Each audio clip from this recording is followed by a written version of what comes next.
Ghost Blau presenta Entrevista con un extraterrestre, sexta parte. Sigamos con la historia. Dijiste que tus antepasados llegaron a la Tierra por primera vez hace 500.000 de años. Y si he entendido bien, desde entonces estáis al tanto de lo que sucede en nuestro planeta. Me gustaría que me ampliaras los datos de vuestra intervención. ¿Es posible? Claro. Pregunta. Anteriormente hablaste de modificación genética. ¿Cuántas veces habéis intervenido en ese sentido en la Tierra?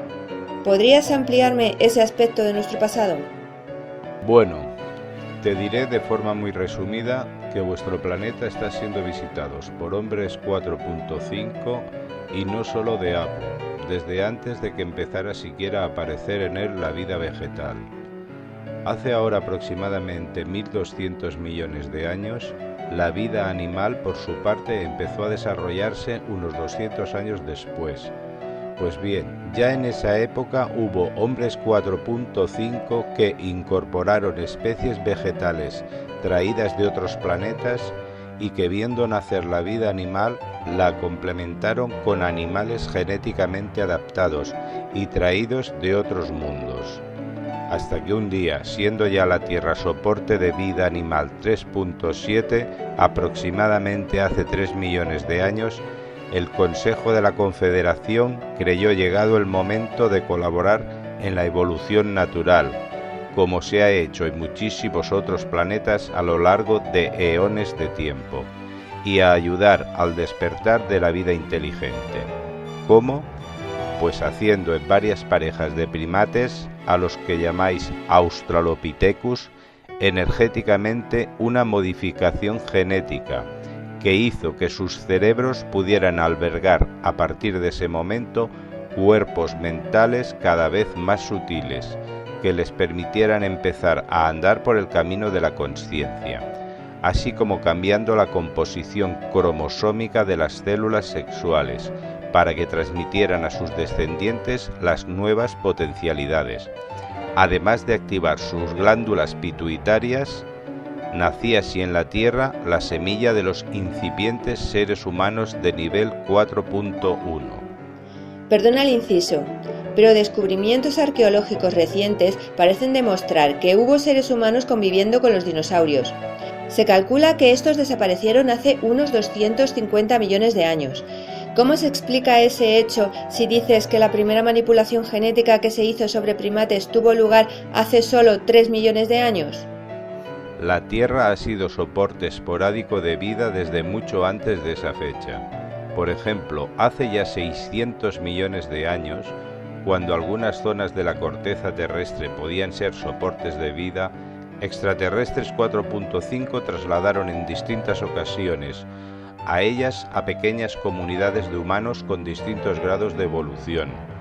Se trataba de gente de otros planetas que se estaban convirtiendo en inhabitables y que fueron llevados allí provisionalmente, hasta que se les pudo trasladar a otros planetas que les albergaran de forma definitiva.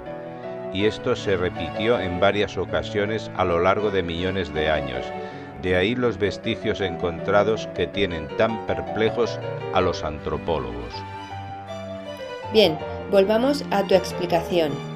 Decías que la primera modificación genética sobre los actuales terrestres tuvo lugar hace 3 millones de años. Pero ¿esa actuación vuestra no es una clara interferencia en la evolución natural de desarrollo de las especies?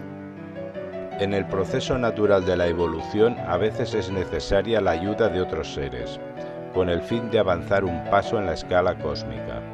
Podría decirse que la misma naturaleza utiliza a sus propias criaturas para manifestarse, y que en esa relación el hombre, como parte de la ecología del planeta, regula su entorno.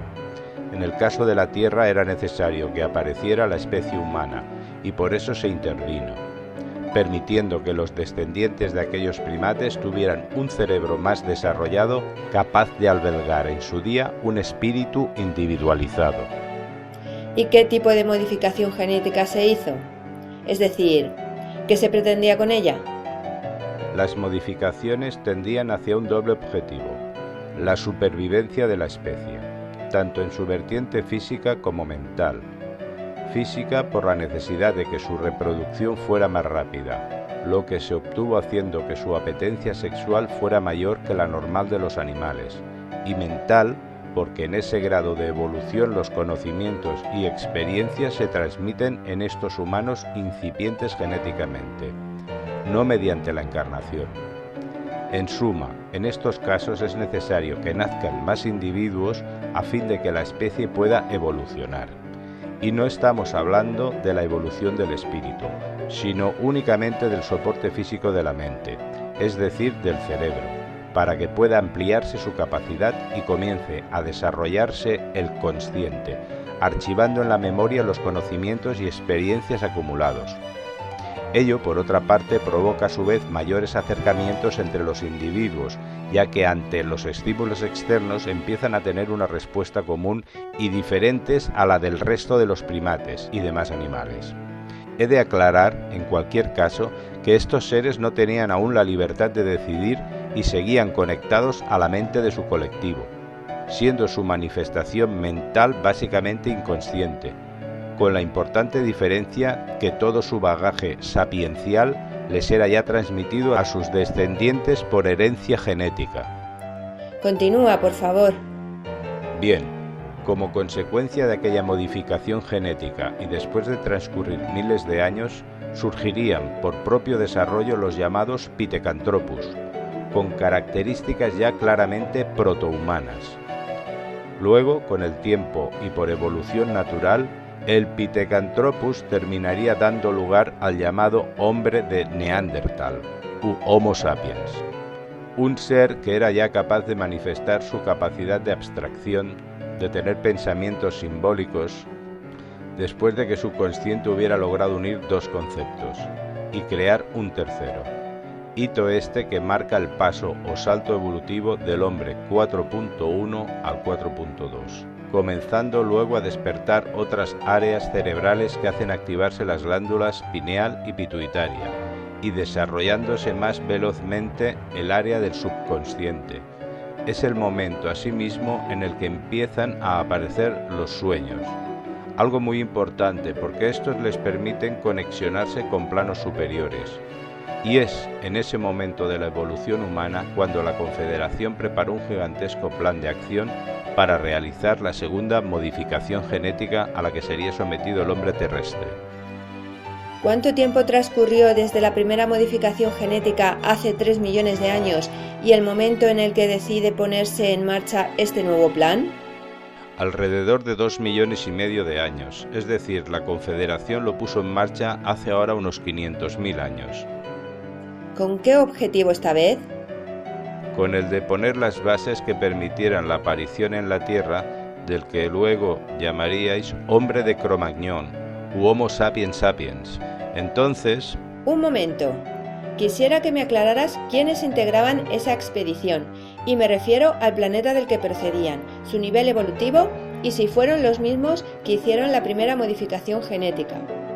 La primera modificación genética en la Tierra hace 3 millones de años. La llevaron a cabo hombres 4.5 de Sirio, ayudados por seres 4.6 y 4.7.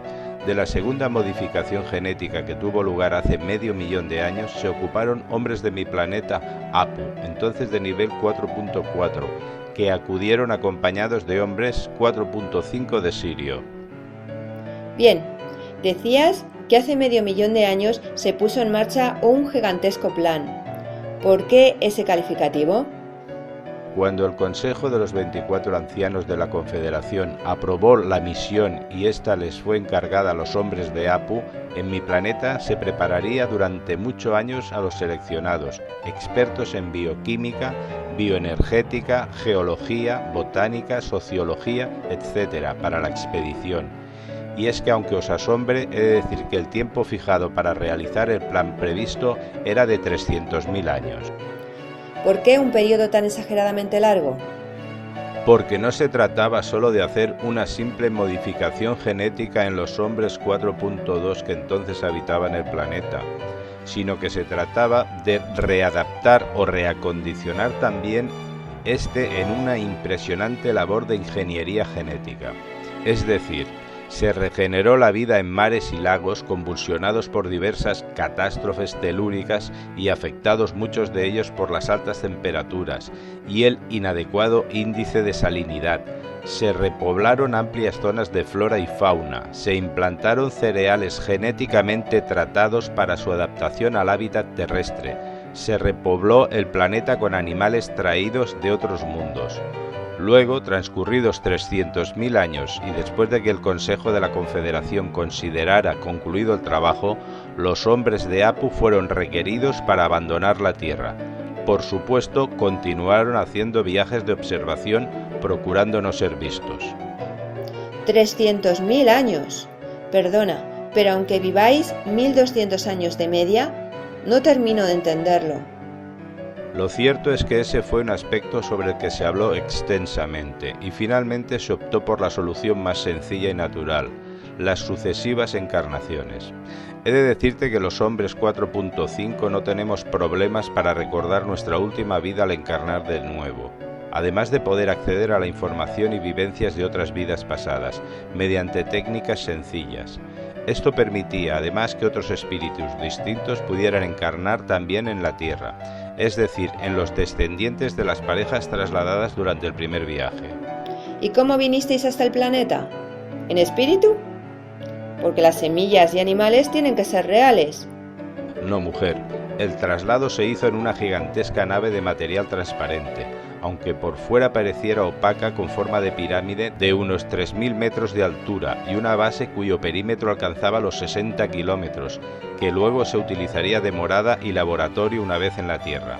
En ella había grandes invernaderos con multitud de especies vegetales, habitáculos con diversidad de animales genéticamente preparados para sobrevivir en el nuevo medio, y contenedores con el más variado material necesario para la misión, y obviamente los seres de Apu que se trasladaron al planeta para tan largo periodo de tiempo. La pregunta puede parecer ingenua, pero ¿cómo se puede trasladar tamaña mole? Bueno, el traslado corrió a cargo de hombres 4.5 de Sirio, que una vez en el interior y estando todo listo para el traslado, concentraron sus mentes para ponerlas en conexión con los sistemas vitales de navegación de la nave. Entonces, y apoyados de una muy sofisticada tecnología, se expandieron los espacios interatómicos de la materia de la nave y de todo lo que había en su interior, incluidos sus propios cuerpos físicos, sin que por eso se perdiera la fuerza de cohesión. A continuación se realizó el traslado de la nave. Unos pocos minutos bastaron para recorrer los poco más de 3 años luz de distancia. Por último, llegados a la Tierra, volvieron a reducirse los espacios interatómicos y todo volvió a constituir, por así decirlo, materia visible. El viaje había concluido. Perdona, pero tengo que volver a hacer un inciso. Cuando empezamos la entrevista, me dijiste que la dificultad para saber que el contacto con un extraterrestre 4.5 como tú es auténtico es que no te podías desplazar en el instante para dar una prueba. Y, sin embargo, ahora me dices que hace 500.000 de años los seres 4.5 de Sirio, de evolución similar a la tuya actual, eran no solo capaces de desplazarse por el espacio en cuestión de minutos, sino que hasta podían venirse con toda una gigantesca nave a cuestas.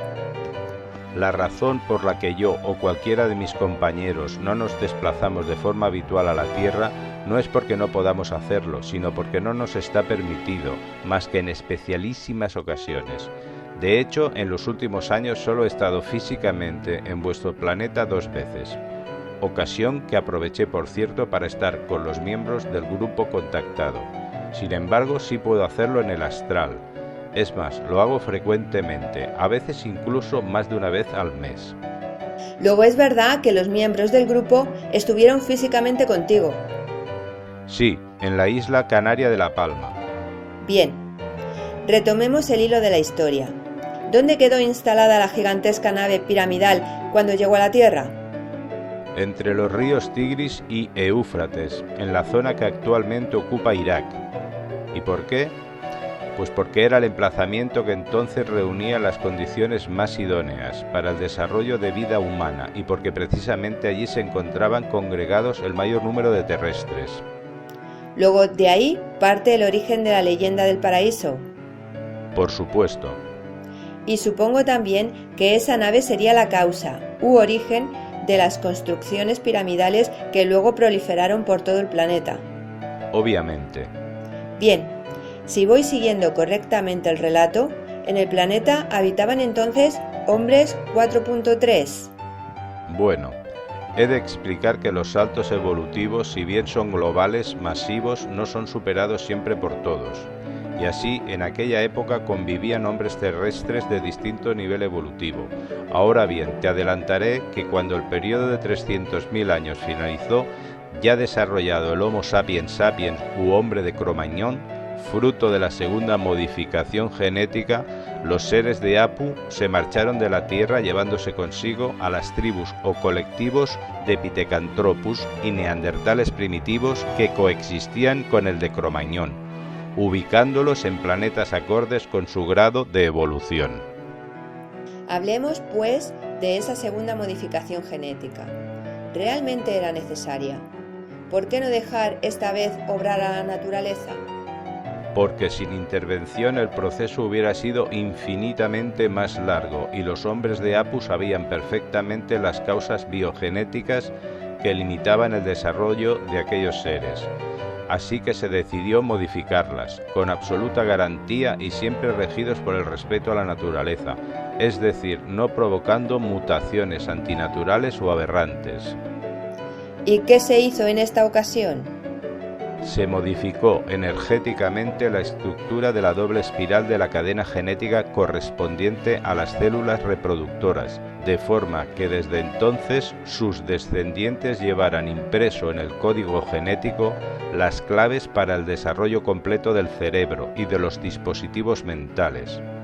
Además, así sus hijos tendrían ya en funcionamiento coordinado las glándulas pineal y pituitaria, sirviendo de enlace perfecto entre los diferentes cuerpos mentales, esto es, el consciente, el inconsciente y el subconsciente. Bien, transcurrido el plazo, los extraterrestres se fueron del planeta. ¿Qué pasó luego? Que los incipientes terrestres 4.3 surgidos con el hombre de Cro-Magnon, tras esa segunda modificación genética, constituirían lo que nosotros hemos venido en denominar primera generación de seres humanos pobladores del planeta, y que durante 150.000 años, desde la partida de la nave, habitaron la Tierra desarrollando sus potencialidades, aprendiendo a ser independientes, a controlar su entorno y a ampliar su capacidad de conciencia con el fin de prepararse para la siguiente etapa, la construcción de sociedades armónicas. ¿Por qué dices primera generación? ¿Ha habido luego otra? Sí, dos más. La llamada segunda generación empezaría hace aproximadamente unos 50.000 años, siendo la tercera generación la actual. Perdona, pero ¿qué entiendes por una generación? Una generación es aquel colectivo de personas, incluyendo a quienes en un momento dado están desencarnados, que viviendo en un planeta deciden realizar una tarea común durante un determinado periodo de tiempo, al cabo del cual los que han logrado el objetivo, tanto global como personalmente, ascienden un peldaño en la escala evolutiva, mientras que quienes no lo logran tienen que volver a vivir en ese nivel hasta que logren superarse. En el caso de la Tierra, ese periodo de tiempo es de unos 25.000 años, que es el tiempo que tarda el planeta y todo vuestro sistema solar en dar un giro completo alrededor de la estrella Alción, perteneciente al grupo de las Pléyades, en la constelación del Toro. Entonces, la llamada primera generación de hombres 4.3 terrestres es la que habitó desde que los hombres de Apu se marcharon hace 200.000 años, hasta hace 50.000. ¿Es así? Ciertamente, momento a partir del cual da comienzo la segunda generación, que estaría integrada no solo por los terrestres que habitaban entonces en el planeta, sino por otros humanos de origen no terrestre que fueron llevados a él. ¿Puedes explicarte? Hace 50.000 años el planeta Urano se volvió inhabitable debido a los trastornos ecológicos y gravitacionales que provocó la invasión de su órbita por otro planeta entonces desconocido, lo que se unió a los ocasionados previamente por los propios uranitas sobre su mundo, al haber alterado el equilibrio ecológico y hacer irrespirable su atmósfera. Aquellos hechos marcaron el final de una generación para los habitantes de Urano, parte de los cuales fueron trasladados por la Confederación a un planeta soporte de vida humana un grado superior en el camino evolutivo, mientras que quienes no lo lograron tenían que repetir curso. Fueron llevados por humanos 4.5 a la Tierra para que cohabitaran con los terrestres. ¿Pero eran morfológicamente iguales a los terrestres? Básicamente sí. ¿Y dónde se instalaron? Los más evolucionados fueron llevados a un continente hoy desaparecido que se encontraba en el Océano Atlántico y que conocéis con el nombre de Atlántida, algunos de cuyos restos son las Islas Azores, las Canarias, las Bahamas y Bimini. El continente americano y Euroáfrica estaban más próximos de lo que hoy están, y los menos dotados intelectualmente se instalaron en Europa, Asia y África, mezclándose en su convivencia con los Homo sapiens terrestres. Luego se le llamó segunda generación porque a los terrestres se unieron los uranitas. Sí, pero no fueron los únicos. Hubo otros humanos no terrestres que de forma progresiva a lo largo de 5.000 años también fueron llevados a la Tierra en esa misma época, unos procedentes de Marte y otros de un planeta llamado Lemur. Ambas razas fueron instaladas en el continente que desde entonces se conoció como Lemuria y del que son restos Japón y las islas de la Polinesia. ¿No existía el continente americano en esa época? Sí, pero no fue habitado a causa de su inestabilidad telúrica. Resumiendo, que la segunda generación, que empezó hace 50.000 años, la integraban los terrestres que habitaban entonces en el planeta, los atlantes, los uranitas, los marcianos y los lemures. Correcto. Esta entrevista no finaliza aquí. Iremos publicando el resto de la entrevista a Genome con regularidad. Irás encontrando los enlaces abajo, en la descripción. Si este vídeo te gustó, hazle clic a me gusta y suscríbete a este canal para informarte cuando publico nuevos vídeos. Abajo en la descripción encontrarás enlaces que pueden ser de tu interés.